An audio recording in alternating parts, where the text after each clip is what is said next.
If it's not on paper, it's vapor, and therefore it's very difficult to prove in court, and it's going to cost you. Alright, so when we talk about scope creep and scope growth, what's the difference between those two? Scope creep, obviously scope creep is the one that's unauthorized. Alright, so things creep into the scope and you're not going to get paid for it because there's no official change order for that.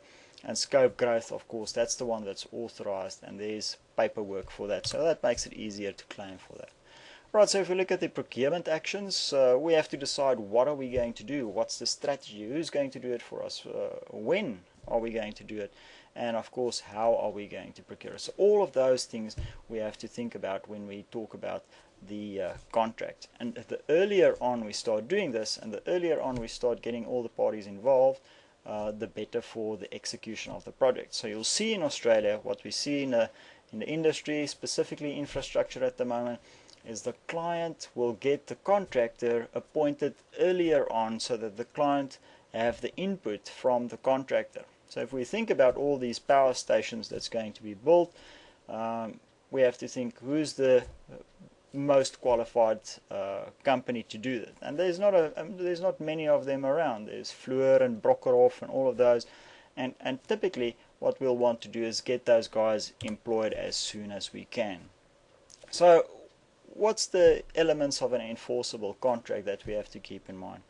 Right, so we have to have a legal obligation. If you keep a gun to somebody's head and say you have to sign this contract, obviously that's not going to work.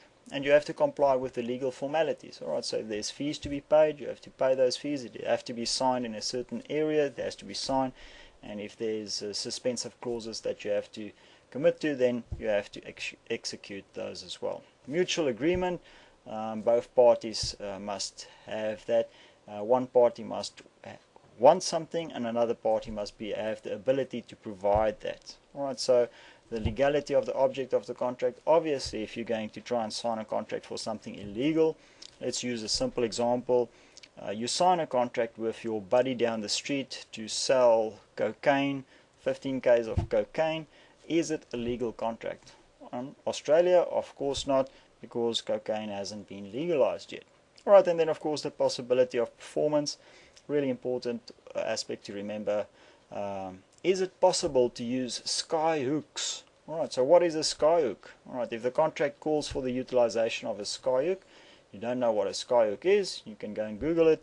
Sky hook actually doesn't exist, so therefore the possibility of performance is therefore not possible. Alright, so this is now where we start talking about the assignment question number 1, in more detail, the contract types. So what are the contract types that we have available? And there's quite a number of them, and you can have a look at your study guide and your resource material, and also the textbook has a lot of information on this. Alright, so the first one that we're going to look at, the lump sum. Easy. What's the requirements for a lump sum contract? Number 1, your scope needs to be really well defined. Why? Because if it's not well defined, the contractor will charge you for each and every extra or change that you make. Alright, so typically we'll see lump sum projects is projects that's repetitive work. Alright, so a project that's been executed in the past and we've done it before, and therefore we now know exactly how it's done and we've got information on how it was done. Alright, so we can use that information to make our project better. Bill of quantities. Alright, so not all of the information is available. The scope isn't that clear.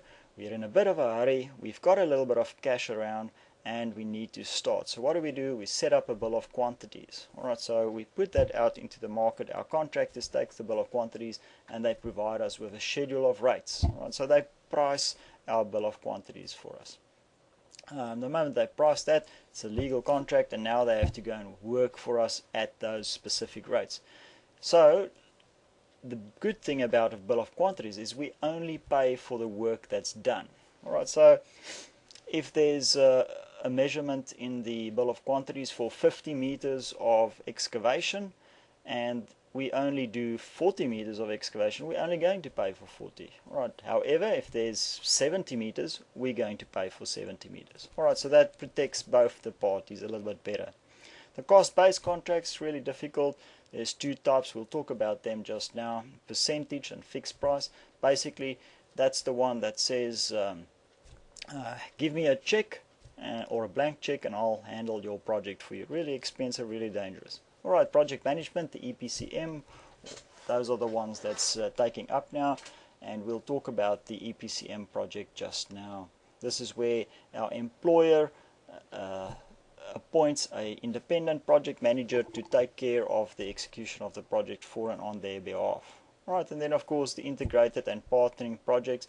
This is where we have these joint ventures all working together, strategic projects that's going to deal or lead to a specific outcome at the end. Alright, so the different types of contracts that we can have contracts for the licensing agreements of software, for instance, or licensing agreements for the use of specific technology. There's also professional services contracts. We spoke about those just now.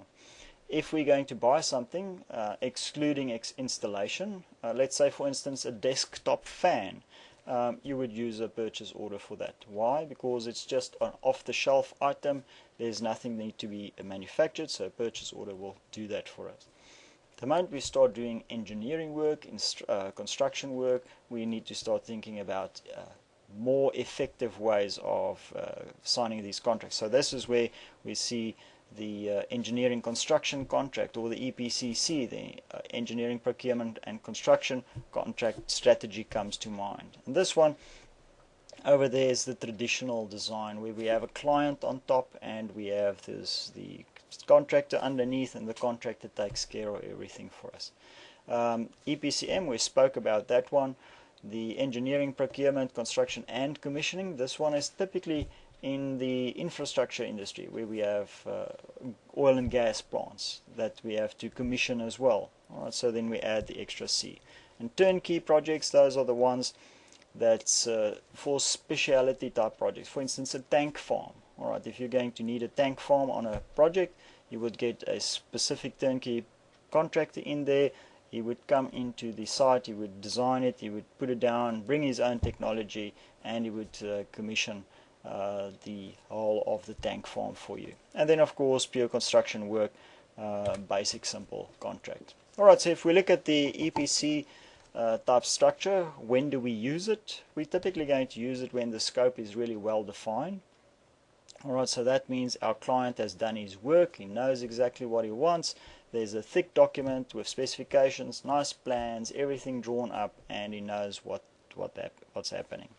Alternatively, let's say he's not so well organized and he's got a poorly defined scope. In that case, we'll split the contract in two parts, and we'll say, alright, so the first part we're going to first define the contract. Alright, and this is this part over here, the reimbursable part for the engineer and design. So he's going to look at the requirement from our client, and he's going to say, alright, this is what the scope needs to be, and that's going to be on a reimbursable basis. So already you should know that this is going to be a professional services contract. Why? Because he's going to work hours, he's going to prepare plans for us, and that's the output from that. The second phase of the contract, of course, is the negotiated fixed price for construction. So the output of phase 1 is the scope, and the output of phase 1 becomes the input of phase 2, where we say now we've got a well-defined scope and we can now go negotiate with different types of contractors, and they can do the work for us. If we think about that whole section there, obviously it can be 2 or more types of contracts before we reach the end of our project. Alright, and then of course remember that the EPC model or strategy excludes startup and commissioning. Alright, so this is where the client's going to say, this is my gas to liquid plant, or my brewery, or my dam, or anything like that. You build it for me, I'm going to commission it myself. Just give me everything that I need to do it with. Alright, if we look at the EPCM, this one is a little bit more difficult to think about, and this is different phases. The EPCM contractor is not going to do any of the physical execution work on the project.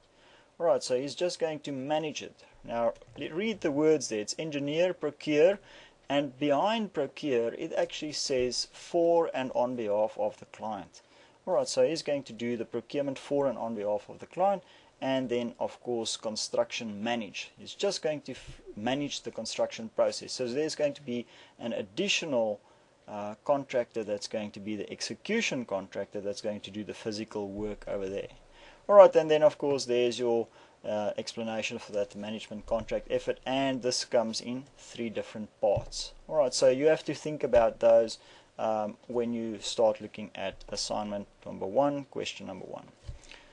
Professional services contracts, why do we use them? Well, for any type of professional service. Alright, so architects, quantity surveyors, cost engineers, project managers, supervisors, any of those guys that's going to do design work for us, consulting work for us, that's paid by the hour, these guys get professional services contracts. Why? Because these contracts are specifically designed for a low risk environment where there's no OHS. Alright, so when do we use it? Alright, there's a few basic questions that you have to ask. And the first question is, am I using tools? Alright, so if you are going to use tools, let's say a pick or a wheelbarrow or a TLB on site or a back actor, any of those, then you cannot use a professional services contract. Now many of you is going to be really clever, and you're going to say, but what about a laptop? Is a laptop a tool?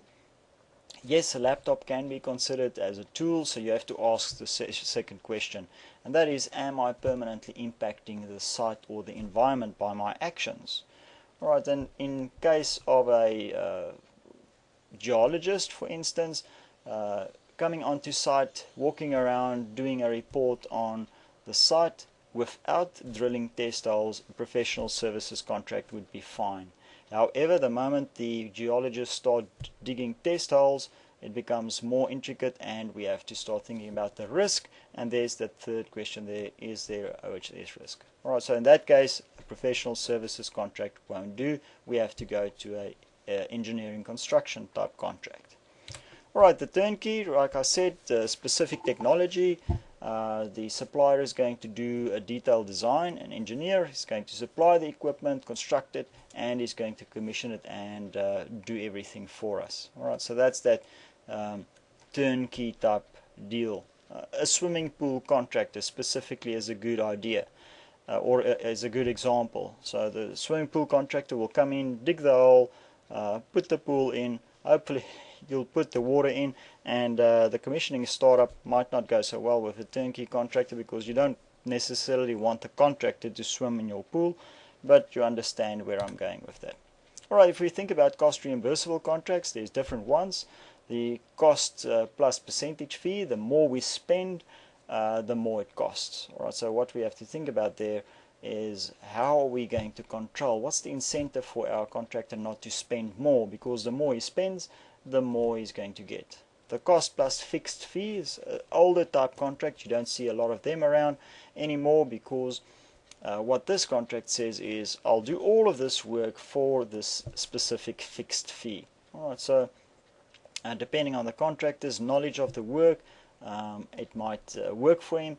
Sometimes these types of contracts runs away. Then of course target price or target contracts. This is the old type pain share or pain gain type contracts, where if we make profit, we share the profit. If we make a loss, we share the loss. Alright, so these types of contracts also more and more in the market in Australia. Guaranteed maximum price, almost the same as our lump sum. Alright, so if we think about the characteristics of these different types of contracts, you'll see over there activity schedule, that's the same as a lump sum contract. Alright, so activity schedule, same as a lump sum contract. This one is for the employer's risk. An activity schedule or a lump sum has the least amount of risk. Alright, so the contractor's incentive to work really hard is at the maximum. Alright, so he's really going to work hard to make sure that he gets the project executed as soon as and quickly as possible, so that he can spend less time on site, cut down on his overheads, and make more money. As we move down the triangle, this is called the Thompson's triangle of contract risk. As we move down the triangle, you'll see there's our bill of quantities. A little bit less risk for the contractor, a little bit less risk for the employer. The incentive from our contractor starts going down, and you'll see there's it's on two different levels over there. And as we go down over here towards the management contract, which is effectively a cost plus percentage, this one is where the employer's risk is at a maximum and the contractor's incentive to work smart is at a minimum. Alright, so there's no reason for him to work faster or smarter, because the more he spends, the more he's going to get at the end of the day. Alright, so these are a few slides that's just got the advantages of the lump sum contracts, and I've gone through most of the contracts here. You can look at these advantages and disadvantages. The main thing about a lump sum contract, what do you have to think about when you're looking at it from the employer's point of view? And that is quality. Alright, so the quality issue you have to really manage on a lump sum contract, because the contractor will try and do the work as quickly as possible and try and get off site, and sometimes the quality might suffer because of that. Alright, so keep those in mind. Yep, somebody's got a question. Yeah, Joshua, how do you print these slides? What I'll do is I'll upload them just after the lecture. I'll upload them to the website. You'll see I'll create another tab, and I'll put them available for you there, and tomorrow morning the video will be available as well. Alright, how's that go? Will that work? Yeah, cheers, mate. Alright, cool. Alright, so there we go. That's just the issues with these lump sum contracts. When do we use it? Alright, remember the most important thing there is the scope of work must be really well defined. Alright, so if you have a well-defined scope of work, great, go for it. If you don't have a well-defined scope from an employer's point of view, it's going to cost you, because the client or the contractor is going to say, oh, all right, I've priced on all of these things on your scope of work. These changes that you're now introducing, it's going to really stuff me around. It's called the buggeration factor, and he's going to charge you for that. All right, so it becomes really expensive if you don't have your scope well defined. So when do we use a bill of quantities? Alright, this is where we have a little bit more time available, because if you think about a bill of quantities, what do we need before we have the bill of quantities? We need a set of drawings. Right? So we already need information on the site and the project, and the scope needs to be fairly well defined. Alright, so this means that we've been able to spend more time on it, and we've been able to secure the services of a cost engineer or a quantity surveyor to do this for us. Alright, so that's a good thing from the client's perspective, but it can also be a bad thing in the fact that we can only find the final price of our project towards the end. Right, so if there's an increase in the quantities, obviously the employer is going to pay for that, and it's sort of a share of the risk that we have to take. Right, so pros and cons for each of these contracts. If we think about the cost reimbursable contracts, what's the advantages? Of course, from a contractor's point of view, there's no real incentive for them to work faster, but they can give us a lot of advice because they've done this type of work before. Right, so that's the main advantage. And you'll see cost reimbursable contracts, typically they are only the professional services type contracts that we have. Right. The disadvantages, there's no control. How do you control the amount of hours that we spend on a project? Right, how do you control the quality of those hours? It's always those issues that we have with hourly paid contracts or professional type people. Alright, so the contracting combos that's available, labor or incentive contracts. If you finish early, we'll pay you more. There's a bonus, and I like incentive contracts, because if we're going to penalize contractors for finishing late, obviously I would like to incentivize them for finishing early. Alright, and I'll do the same with you guys as well. So if you submit on time, I'll make sure that you don't have any penalties for your submissions. Alright, and then of course labor intensive contracts or labor only contracts. These are the ones that labor brokers enter into. They provide us with the labor, skilled labor on site. Labor is really expensive in Australia, something that we have to consider. If you go and work internationally, you'll see a whole different picture, especially in the Middle East. Africa is just another continent to go and work on. Maybe one day towards the end of the